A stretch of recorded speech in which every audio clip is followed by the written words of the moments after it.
How do we teach students to write if they do not read? We want our students to engage in metacognitive activity. We want them to think. But the only ways we can measure their thinking is through what they say and what they write. I've been teaching long enough to have taught the parents of our children in our classrooms.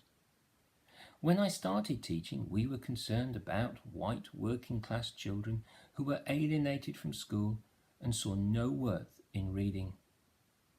So now we have the children of those children. We have students who come from homes where reading is chatting on social media and writing is something that school makes them do. There are no books in the house and their parents do not read anything more than the TV guide. I'm aware that I'm generalizing, but there is one particular class of students who has been affected by this cultural trend: white working class boys. Despite what you've been told about gender differences in how boys and girls think, the latest meta-analysis by John Hattie says that they are very little. The influences on boys' underachievement in our education system are overwhelmingly cultural, which results in the fact that they do not work as hard as girls. Remember, I said I'm aware that I'm generalizing. But the fact remains these students and those like them have never acquired the habit of reading and therefore handicap their own writing and thinking.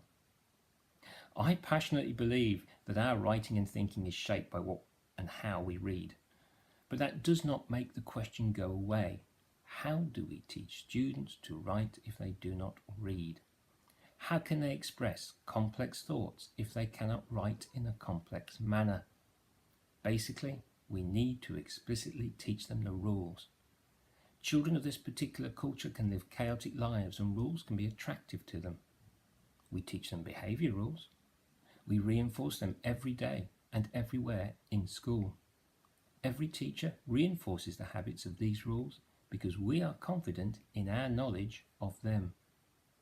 We all want our students to know and demonstrate these rules as good habits. In writing, we call the rules grammar. The purpose of this presentation is to build staff confidence in one crucial element of grammar, the sentence. Grammar, in language terms, is something that all adults worry about. It's culturally easier to admit to mathematical difficulties than to share that we are not sure about how a written sentence works. But John Hattie's meta-analysis also shows us that teacher confidence has a huge effect upon their student success. And we are not teaching blank slates. We're dealing with students who have had experience of talking about sentences. They already have a language that we can engage with to reinforce skills that they have encountered. And sentences are thoughts. The better they are at writing sentences, the better they will be at thinking. And we want them to think, don't we? If you agree with me, or would simply like to refresh what you already know about sentences, stay with me for my commentary on the following 9 PowerPoint slides. I've chosen to deliver this as a video so that you can revisit it as many times as you wish. So, here we go. This is not a presentation that is going to overwhelm you with terminology. The most up-to-date Key Stage 2 glossary lists over 80 grammatical terms. This presentation is about building up teacher confidence. I shall refer to particular terms, but only ones I think you'll find useful or language that the students themselves will recognize. There's a lot of text on this first slide, but the most important concept is that sentences are expressions of ordered thoughts and verbs. Verbs are more than doing words. They give a good sentence its drive, its action, describe feelings. They may also be about existing or being. There can be no sentence without a verb. I can feel some of you raising a but because you are all dialectical questioners. Well, that's the thing about language. It's slippery. Even standard English, the very particular form of English that we teach in our culture, has its exceptions. But there are rules, and we're teaching the rules. So, who makes the rules? And please ignore the fact that the diagrams are all blurred, because you don't need to pay attention to them. Remember, there are only observable rules, but they are rules that can be reinforced and improve the clarity of communicated thought. I have seen many ways to teach the rules, many complex diagrams, mathematical equations, even musical illusions. If they work for you, fine. They don't work for me. I find myself struggling to work my way around these different systems, and I'm not the musical one in my family. I think the best way to teach the rules is to talk about them and to practice them. So how can we talk about sentences? Our students are used to referring to simple, compound and complex sentences. That having been said, the long quotation on this slide suggests we may soon encounter students who have been taught to refer to them as single or multi-clause sentences. There's good reason for this. Experienced writers can mix versions of so-called compound and complex sentences to great effect. You may also come across students using the word predicate to replace terms such as verb or verb and object or any other combinations in a sentence beside a subject. For our purposes, it is sensible to stick with the simple, compound and complex classifications, which is the most common way our students have been taught. It is important, though, to recognize that simple sentences are often not short and they can be slippery. I've underlined the subjects and verbs in the 3 example sentences. They all communicate one thought. They contain one main clause. They do not have the features of compound and complex sentences. There is far more I could say about the particular features of these sentences and other types of simple sentences, but I think that is something you don't need at this point. We are more likely to be confident with the instinctual understanding of a simple sentence as long as it fits the basic rules. It is more important to realize that our students are also more confident with simple sentences and therefore more likely to revert to them as a comfort zone default. Text written entirely in simple sentences is boring and, quite frankly, poor. Whilst we may talk of structures and text types when teaching written forms in our subjects, all writing boils down to creating a great sentence, and then writing another, and then another, and so on. It means caring when you find it difficult. It means aiming for variety. Variety of sentences means complexity of thought. So, how do we teach variety? Well, we refer to other types of sentences that enable us to expand and link thoughts. Remember, our labels for these multi-clauses are chosen because our students are familiar with them. So we refer to compound sentences. These sentences that link 2 main clauses with a conjunction. You recognize some of these conjunctions in the fanboys mnemonic. There are obviously others. Students may also know the word connectives to describe these links and other words that serve a similar function. That's fine.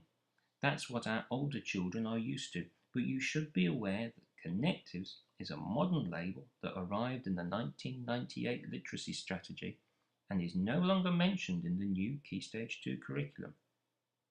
So you will come across younger students who may prefer to use conjunctions. At this stage, it's worth noting the comma before the conjunctions. The slipperiness of language comes in here because that does not apply to the word because. This is due to tradition, and there are sound logical reasons in some sentences for not using a comma. The important lesson here is that you and your students know that a compound sentence can link more than one main clause, and the conjunction or connective that connects them will usually require a comma before it. This creates a dialogue between you and your students that encourages complex thinking and writing. Talking about complexity of thought leads us onto the sentences we choose to label complex. The ability to write accurately in a variety of simple, compound, and complex sentences breathes life into texts. It engages the reader and demonstrates complex thinking about whatever is the task at hand. You can see from this slide that you can place subordinate clauses before or after main clauses in sentences, or you can embed them right inside the main clause. You will also come across other ways of describing these clauses, but you will find that students are most familiar with these particular labels. Remember, a main clause makes sense as a sentence by itself, while a subordinate clause cannot, and its job is to supply additional information to whatever the main clause is saying. The controllers of complex sentences are various forms of punctuations, but the most common are commas, and commas are beautiful things. Being able to use commas effectively controls complex writing and clarifies thinking. We are so familiar with them that we almost use them instinctively, like the way we ride a bike. It's worth reminding ourselves of the 5 ways a comma can be used, and you'll see this slide has matching examples on the right-hand side. Remember that these are observable rules. They exist in a grammatical debate between different style guides. For instance, there is something called an Oxford comma that would promote the need to have a comma before and in a serial list. There are other style guides that disagree. The overriding judgment recognized by examiners is, does the comma make communication clearer and is it consistent? Modern trends encourage the practice of not overloading sentences with unnecessary commas. The important thing is that our students know that we know that they should be writing in sentences that use punctuation to clarify meaning. 2 final things to note. Firstly, I refer to the embedded clause, the one that sits inside a main clause, as the 2 comma trick. This is a simple way of helping students remember. As with all language, complex sentences can be more complex, but this phrase serves our teaching purpose. Secondly, commas are not pauses. When Shakespeare and his contemporaries were writing scripts for actors with no rehearsal time, they used punctuation to signal pauses and to help direct performance. That was 400 years ago, and it has no connection with how modern grammatical writing has evolved. It's worth noting how the standard rules of written English are used to contain spoken English, which has a far more fluid style.